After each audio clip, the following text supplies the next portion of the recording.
Hey, how's it going everybody? In this video I have some cool tips and tricks to help you on your way in the world of Evanor and early access.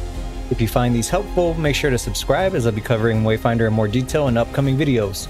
Let's jump in. When you're out in the open world doing quests, occasionally the yellow dot that helps guide you towards a specific quest location will disappear. Hit the map button and go to quests, untrack it and track it again and it will pop back up.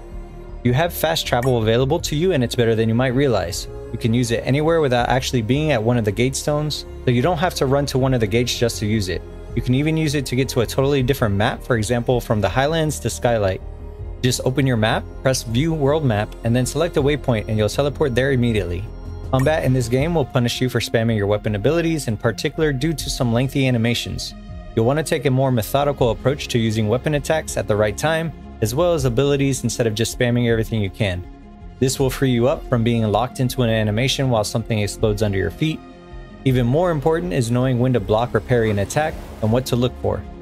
Enemies will show a purple icon above their head when they are nearing an attack that you should block.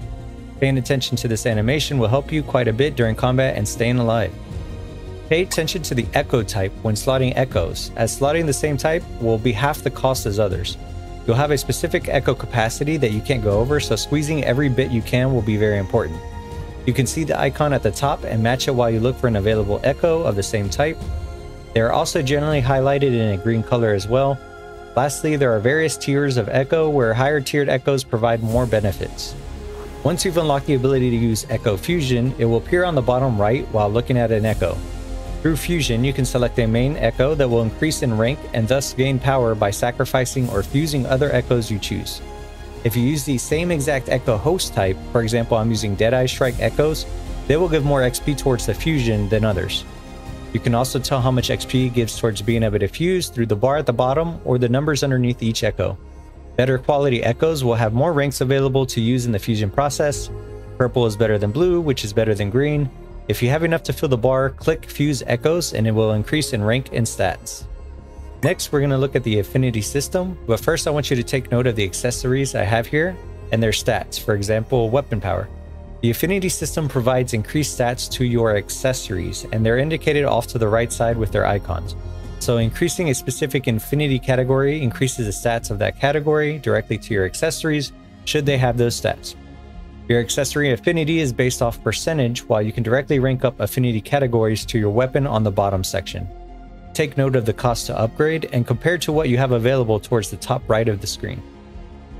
Another major factor of affinity are the perks that are not very obvious at first. Towards the bottom, you can pull up the perks in which you are able to select extra bonuses based on how many ranks you level up in a given affinity category. Don't miss this when you begin to use your affinity points, as it'll be very helpful in building your own playstyle.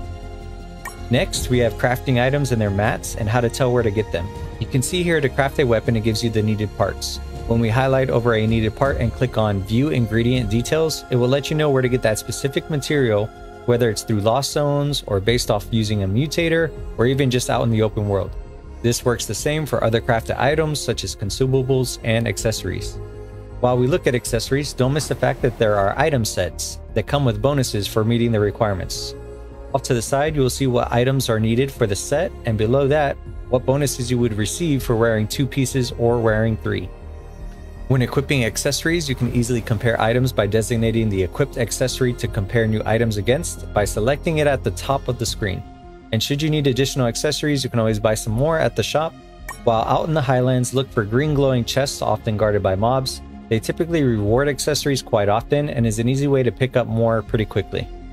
In general, be on the lookout for hidden levers in lost zones, and in the open world, hidden caves, waterfalls, or even jumping to get to memory fragments and other items. For these glowing chests, all you have to do is step on the blocks to light them up and match the pattern that it shows. This is pretty simple, but there are other places where you'll utilize the same concept to open doors and rooms as well. Lastly, this is mostly for fun, but dashing has some pretty cool quirks to it. You can avoid fall damage by dashing before hitting the ground after jumping as you fall. You can also do somewhat of a super jump dash when hitting the ground if you jump from a higher area. When you sprint and double jump, pressing dash right before you hit the ground while quickly hitting jump will give you a ton of momentum forward, allowing you to cover even more distance than a normal dash would typically. And there we have it, some tips and tricks for you to use while you begin your journey in early access and in the world of Evanor. I hope this video helps and can't wait to get you more in-depth guides soon.